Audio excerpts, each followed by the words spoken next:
तो भगवान पासे तैयारी करवामां ज बहु मोड़ा थई गया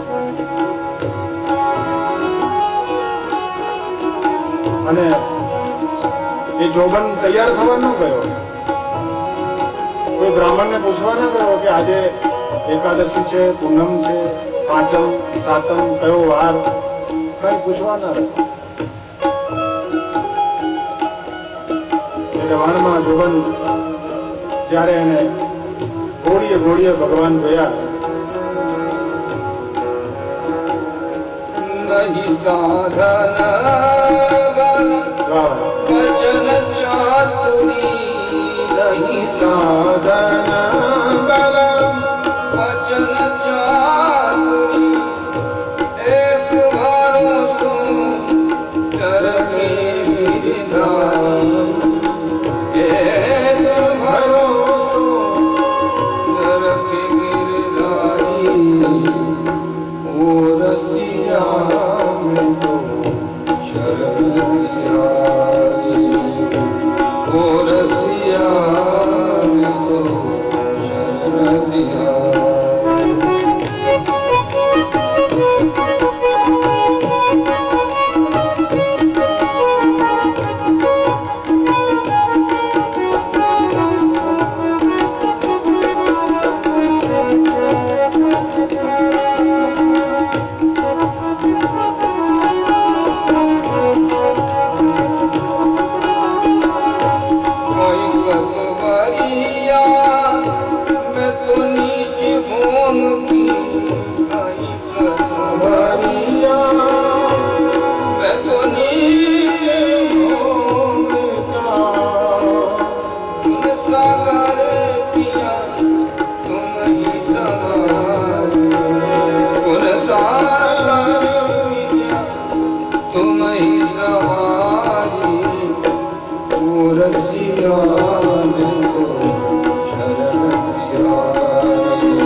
हारमोनियम ओछું કરજો।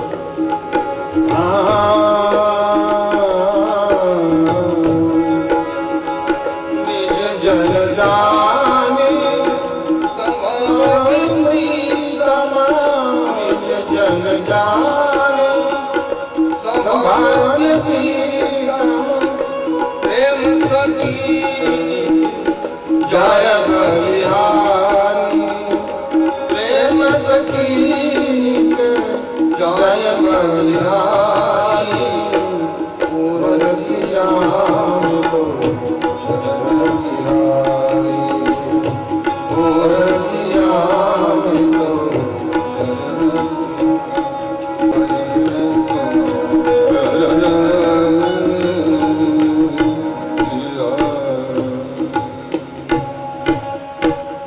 જોબન જ્યારે ભગવાનની પાસે ગયો ત્યારે ભગવાને એવું ના કહ્યું કે તું આટલી માળા કરીને આવજે, આટલું પ્રાયશ્ચિત કરીને આવજે, આટલા જપ કરીને આવજે, આટલા ઉપવાસ કરીને આવજે, આવા વ્રત કરીને આવજે, આટલું પ્રાયશ્ચિત કરીને આવજે, આવું ન કહ્યું. આવ્યો એટલે ભગવાને સ્વીકાર્યું.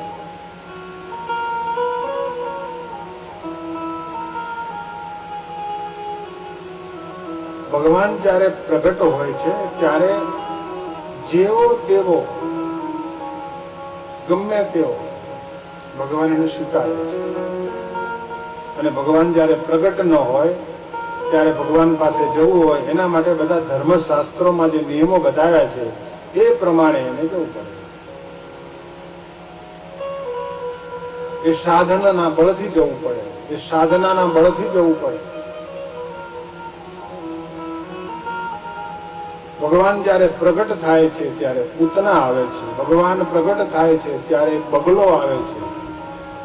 ભગવાન પ્રગટ થાય છે ત્યારે એક અસુર ગાડાનું રૂપ લઈને આવે છે, શક્રાસુર થઈને.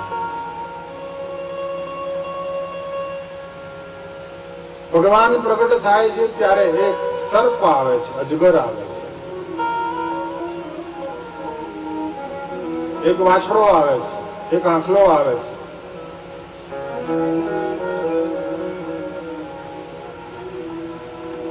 અને ભગવાને એવું સદાવ્રત ખોલ્યું છે, જે આવે તેને સ્વીકારી લે. કઈ પૂછવાનું જ નહીં, તમે ક્યાંથી આવ્યા, કોણ તમારા બાપ, કોણ તમારા મા, તમે કઈ વર્ણના, કયા આશ્રમના, કઈ નહીં જોવાનું.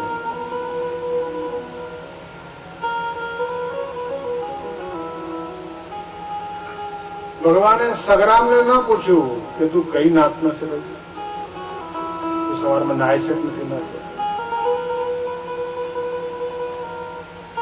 બસ આવ્યો.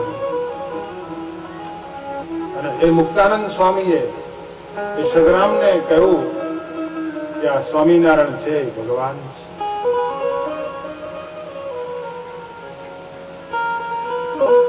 એ દાંતણના ટુકડા કરતા કરતા સંતના શબ્દો એને સાચા લાગ્યા, તો એ દાંતણ તૈયાર કરતા કરતા સ્વામિનારાયણ સ્વામિનારાયણ સ્વામિનારાયણ કરવા.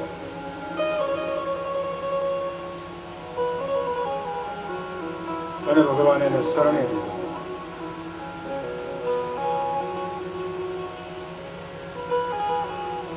જે શરણે આવ્યા એની કથાઓ છે.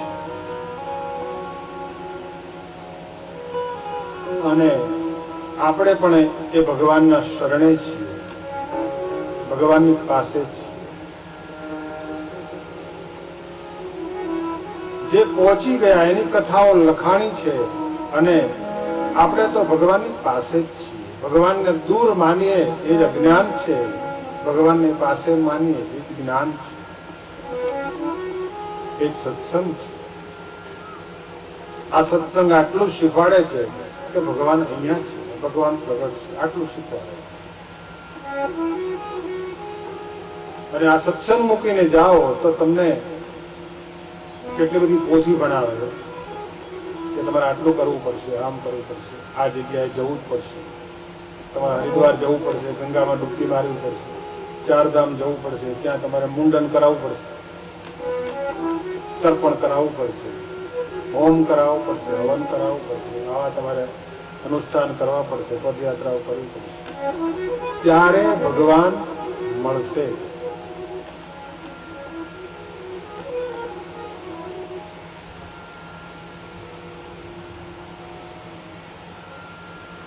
આપણી પાસે ભગવાન છે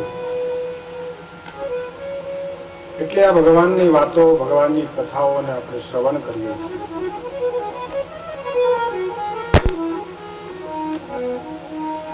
જેને જેને ભગવાનનું શરણું લીધું, જેને જેને ભગવાનમાં પ્રેમ કર્યો, જે ભગવાનની પાસે ગયા, એની કથાઓ અદભુત છે. ભગવાને વાંદરાઓને સાથે લીધા. વાંદરાઓએ ભગવાનમાં પ્રેમ કર્યો તો તરી ગયા. ગમે તેવો મોટો હોય પણ ભગવાનને શરણે ગયા વગર તરી શકતો નથી. ભગવાન રામને વાંદરાઓએ મદદ કરી તો તરી ગયા. અને જ્યાં ભગવાન હોય જ્યાં હનુમાનજી હોય ત્યાં વાંદરાઓ બધા બેસી જાય. ભગવાનની સાથે પૂજાય, ભગવાનની સાથે એની આરતી થાય, ભગવાન જમે ભેગા જમી જાય. હજુ તો હનુમાનજી જમ્યા અને અમરા વાંદરા થઈ જાય.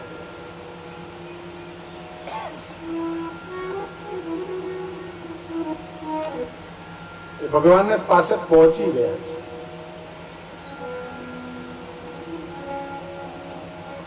ભગવાનમાં જેને પ્રેમ કર્યો તરી ગયા છે, જેને જગતમાં પ્રેમ કર્યો ડૂબી ગયા છે. ભરતજીએ જગતમાં પ્રેમ કર્યો તો ડૂબી ગયો. એક સમ્રાટ તપસ્વીનો વેશ ધારણ કરી અને સાધના કરતા કરતા એને ભગવાનમાં પ્રેમ કરવાના બદલે મૃગલીમાં પ્રેમ કર્યો તો ડૂબી ગયો.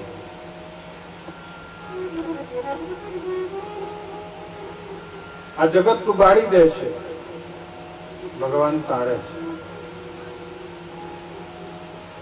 આવો એક સમ્રાટ હતો, એક સત્સંગી હતો, એક ભક્ત હતો, એક વૈરાગી હતો. જેના વૈરાગની શું વાત કરવી. એક શૂરવીર હતો, જ્ઞાની હતો, જેને 100 દીકરાઓ હતા અને મોટું સામ્રાજ્ય હતું, ચક્રવર્તી સમ્રાટ હતો. અને એને ત્યાગ કર્યો એટલે એક સેકન્ડમાં મૂકીને વનવગડામાં તપ કરવા બેઠો હતો.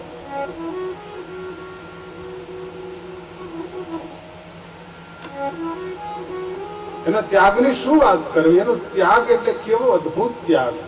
છોડ્યું એટલે છોડ્યું, એના સામું ન જોયું. જેનું કેવું સામ્રાજ્ય હતું પણ એને એક ઘડીના 6ઠા ભાગમાં મૂકી દીધું એટલે મૂકી દીધું.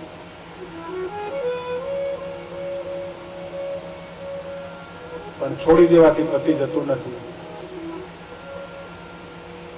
માત્ર ત્યાગ કરવાથી પતિ જતું નથી. વાત પૂર્ણ થતી નથી. વાત તો પૂર્ણ ત્યારે થશે કે એને ભગવાનમાં પ્રેમ કર્યો હશે, ત્યારે વાત પૂરી થશે.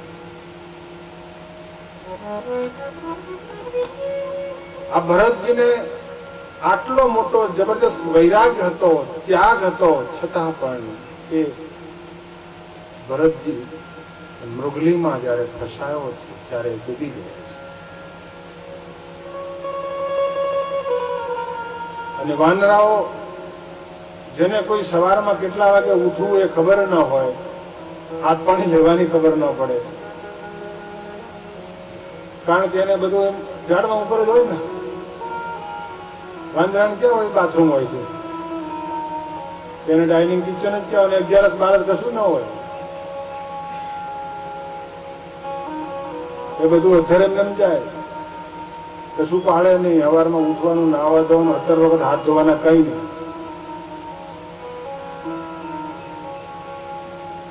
રામને ભગવાન માન્યા તો તરી ગયા છે.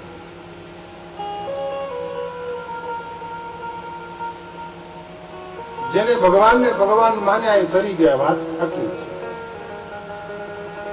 ભગવાનને ભગવાન નથી માન્યા એ મોટા મોટા જ્ઞાનીઓ પણ રહી ગયા છે, તપસ્વીઓ પણ રહી ગયા છે, મોટા સમ્રાટો પણ રહી ગયા છે, અને મોટા મોટા મહાત્માઓ પણ રહી ગયા છે.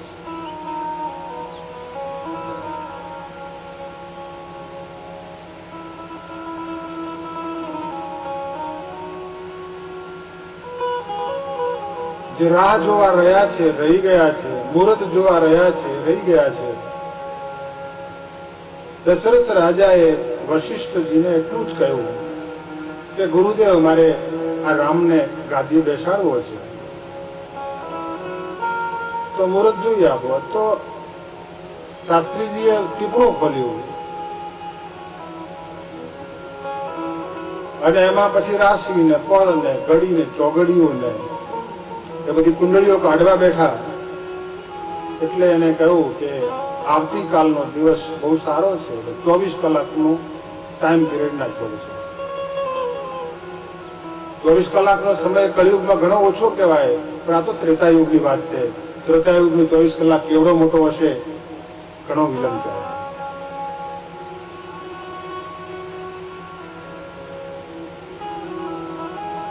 અને ભૂલ કરી દશરથજીએ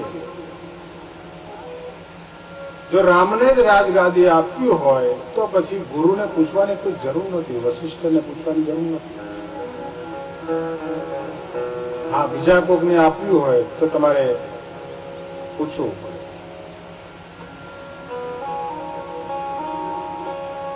કારણ કે આ ગુરુએ કહ્યું કે આ રામ છે, ભગવાન છે, બસ પૂરું થયું. ગુરુનો ધર્મ એ છે કે એને એ ભગવાન બતાવે કે આ ભગવાન છે. પછી ભગવાનમાં ક્યારે ચોંટવું એ આપણે નક્કી કરવું.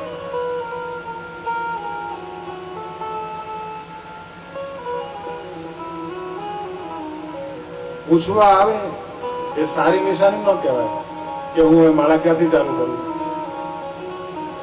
પૂજા કરવાના શ્રાવણ મહિનો આવે ત્યાંથી ચાલુ કરું. આવું પૂછવા આવે એમાં કઈ ભરો ઠેકાણું ન હોય.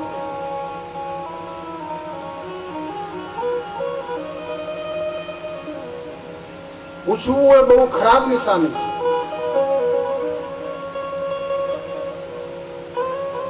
રામરાજ્યને જો 14 વર્ષનો વિલંબ થયો હોય તો કારણરૂપ એક જ રાજા દશરથ. એને ખબર છે કે મારો આ પુત્ર છે,